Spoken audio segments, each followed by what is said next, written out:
ওম শান্তি। আজকের মূল্য তারিখ 25/1/2025। শিব বাবাই দৈবী ধর্মের স্থাপনা করেন। এই পাঠশালার টিচার শিব বাবা। শিব বাবার দ্বারা প্রথমে স্বর্গের 2 পাতা রাধাকৃষ্ণ নির্গত হন। স্বয়ম্বরের পরে রাধাকৃষ্ণই আবার লক্ষ্মীনারায়ণ হন। বাবা বলেন, বাচ্চারা তোমরা জানো যে লক্ষ্মীনারায়ণ স্বর্গের মালিক ছিলেন। অবশ্যই তা সঙ্গম যুগে স্থাপনা হবে, তাই সঙ্গম যুগকে পুরুষোত্তম যুগ বলা হয়। এই সময় আদি সনাতন দেবী দেবতা ধর্মের স্থাপনা হয়, বাকি অন্য সব ধর্ম বিনাশ হয়ে যাবে। সত্যযুগে বরাবর একই ধর্ম ছিল। সেই হিস্ট্রি জিওগ্রাফি অবশ্যই আবার রিপিট হতে চলেছে। আবারও স্বর্গের স্থাপনা হবে, যেই স্বর্গে লক্ষ্মীনারায়ণের রাজত্ব ছিল, যা পরিস্থান ছিল। বাবা कहते हैं, मीठे बच्चे, चुस्त स्टूडेंट बन अच्छे मार्क्स से पास होने का पुरुषार्थ करो। सुस्त स्टूडेंट नहीं बनना। सुस्त ओ जिन्हें सारा दिन मित्र संबंधी याद आते हैं। মিষ্টি বাচ্চারা, চুস্ত স্টুডেন্ট হয়ে ভালো মার্কস নিয়ে পাশ করার পুরুষার্থ করো। অলস স্টুডেন্ট হয়েও না। অলস তারাই যাদের সারাদিন আত্মীয় পরিজন স্মরণে আসে। বাবা আমাদের বলছেন যে বাচ্চারা তোমরা ভালো স্টুডেন্ট, অর্থাৎ চুস্ত মানে ভালো, হ্যাঁ, তোমরা ভালো স্টুডেন্ট হয়ে ভালো মার্কস নিয়ে পাশ করার জন্য তোমরা পুরুষার্থ করো। তোমরা কোনো সময় অলস হয়েও না। তো বাবা তাই বলছেন যে অলস তারাই যারা সবসময় আত্মীয় পরিজনদের নিয়ে সবসময় চিন্তাভাবনা করে, তারাই তাদের স্মরণে আসে। তো বাবা তাই বলছেন, বাচ্চারা তোমরা এরকম অলস স্টুডেন্ট হয়ে তোমরা এরকম অলস স্টুডেন্ট হয়েও না। তোমরা সবসময় ভালো স্টুডেন্ট হয়ে ভালো মার্কস নিয়ে তোমরা পাশ করার পুরুষার্থ করে অগ্রগতির দিকে এগিয়ে যাও, অর্থাৎ উন্নতি চরম শিখরে পৌঁছে যাও। প্রশ্ন, संगम युग पर सबसे तकदीरवान किसको कहेंगे? संगम जुगे सब থেকে ভাগ্যবান কাদের বলা হবে? उत्तर, जिन्होंने अपना तन मन धन सब सफल किया है या कर रहे हैं, वो है तकदीरवान।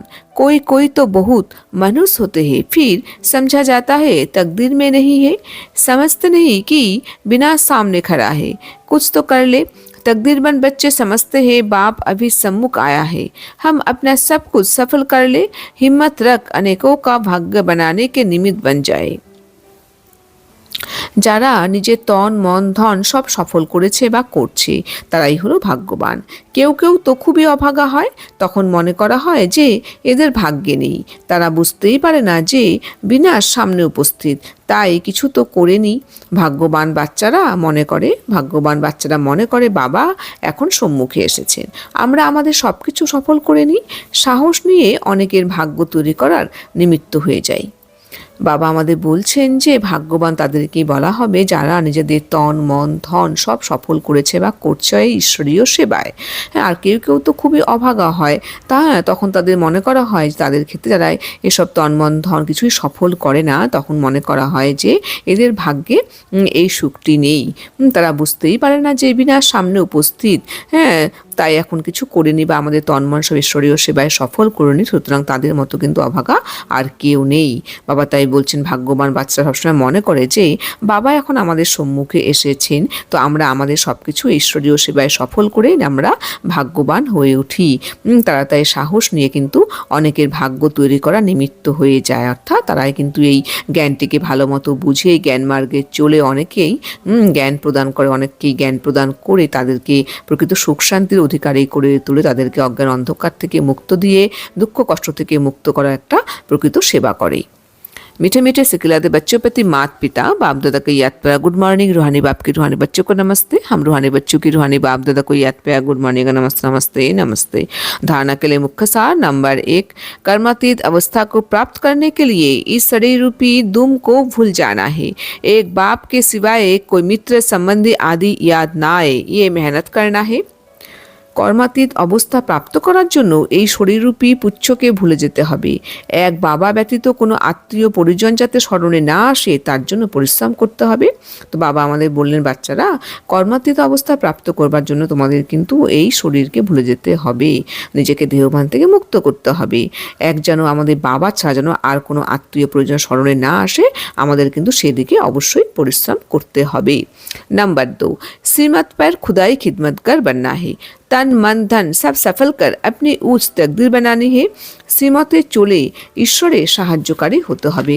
তন মন ধন সফল করে নিজের উচ্চ ভাগ্য তৈরি করতে হবে।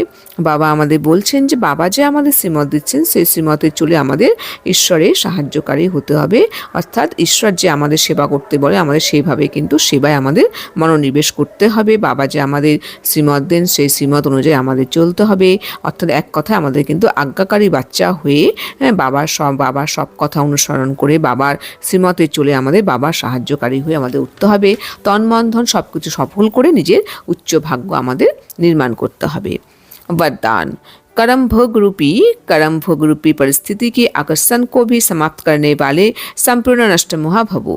কর্মভোগ রূপী পরিস্থিতির আকর্ষণকেও সমাপ্ত করে সম্পূর্ণ নষ্টমোহা ভব। বাবা আমাদের বলছেন যে সম্পূর্ণ নষ্টমোহা তোমরা তখনই উঠতে পারবে যখন তোমরা কর্মভোগরূপী পরিস্থিতির আকর্ষণকেও সমাপ্ত করতে সক্ষম হবে। स्पष्टीकरण अभी तक प्रकृति द्वारा बनी हुई परिस्थितियाँ अवस्था को अपनी तरफ कुछ न कुछ आकर्षित करती है। सबसे ज़्यादा अपनी देह के हिसाब किताब रहे हुए कर्म भोग के रूप में आने वाली परिस्थिति अपने तरफ आकर्षित करती है। जब ये भी आकर्षण समाप्त हो जाए तब कहेंगे संपूर्ण नष्टमोहा।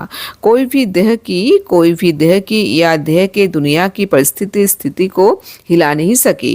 यही संपूर्ण स्टेज है। जब ऐसे स्टेज तक पहुंच जाएंगे तब सेकंड में अपने मास्टर सर्वशक्तिमान स्वरूप में सहज स्थित हो सकेंगे। এখনো পর্যন্ত প্রকৃতির দ্বারা পরিস্থিতি অবস্থাকে নিজের প্রতি কিছু না কিছু আকর্ষণ করে। এখনো পর্যন্ত প্রকৃতির দ্বারা পরিস্থিতি অবস্থাকে নিজের প্রতি কিছু না কিছু আকর্ষণ করে। সব থেকে বেশি নিজের দেহের হিসেব নিকেশ, বাকি থাকা কর্মভোগের রূপে আগত পরিস্থিতি নিজের প্রতি আকৃষ্ট করে। এই আকর্ষণও যখন সমাপ্ত হয়ে যাবে তখন বলা হবে সম্পূর্ণ নষ্টমোহা। যে কোনো দেহের বা দেহের দুনিয়ার স্থিতিকে টলাতে পারবে না। এ হলো সম্পূর্ণ স্টেজ। এই স্টেজ পর্যন্ত যখন পৌঁছে যাবে তখন সেকেন্ডে নিজের মাস্টার সর্বশক্তিমান স্বরূপে সহজেই স্থিত হতে পারবে। তো বাবা আমাদের বলছেন যে এখনো পর্যন্ত কিন্তু প্রকৃতির দ্বারা পরিস্থিতি কিন্তু আমাদের অবস্থাকে কিন্তু কিছু না কিছু আকর্ষণ করিয়ে ছাড়ে। তো সব থেকে বেশি কিন্তু আমাদের নিজের দেহের হিসেব নিকেশ, আমাদের কর্মভোগের রূপে কিন্তু আমাদের কিন্তু সে নিজের প্রতি আকৃষ্ট করে। তো আমাদের কিন্তু এই আকর্ষণ যখন সমাপ্ত হয়ে যাবে, যে আমাদের যে দেহের হিসেব নিকেশ, আমাদের যে বন্ধন, আমাদের যখন এগুলো সমাপ্ত হয়ে যাবে তখনই কিন্তু বলা হবে সম্পূর্ণ নষ্টমোহ। অর্থাৎ এক কথায় কিন্তু আমাদের দেহের বন্ধন থেকে যে দেহের যে মোহ এর থেকে কিন্তু আমাদের মুক্ত হতে হবে। তাই বাবা বলছেন যে যখন যে কোনো দেহের বা দেহের দুনিয়ার স্থিতিকে টলাতে পারবে না, তো তখনই কিন্তু বলা হবে তোমরা সম্পূর্ণ স্টেজে পৌঁছে গিয়েছো। তো এই স্টেজ পর্যন্ত যখন তোমরা পৌঁছে যাবে তখন দেখবে বাচ্চারা তোমরা কিন্তু সেকেন্ডে নিজের মাস্টার সর্বশক্তিমান স্বরূপে সহজে স্থিত হতে অবশ্যই পারছো। स्लोगन पवित्रता का व्रत सबसे श्रेष्ठ सत्यनारायण का व्रत है। इसमें ही अतीन्द्रिय सुख समाया हुआ है। পবিত্রতার ব্রত সব থেকে শ্রেষ্ঠ সত্যনারায়ণের ব্রত, এতেই অতীন্দ্রিয় সুখ সমাহিত থাকে। তো বাবা আমাদের বলছেন যে অতীন্দ্রিয় সুখ কিসের মধ্যে সমাহিত থাকে। তো বাবা আমাদের স্পষ্ট করে বুঝিয়ে বললেন যে পবিত্রতার ব্রত হলো সব থেকে শ্রেষ্ঠ সত্যনারায়ণের ব্রত। তো আমাদের কিন্তু এই ব্রতকে ধারণ করতে হবে, তার ফলে কিন্তু আমরা অতীন্দ্রিয় সুখ কিন্তু অনুভূতি লাভ করতে অবশ্যই সক্ষম হব। ওম শান্তি।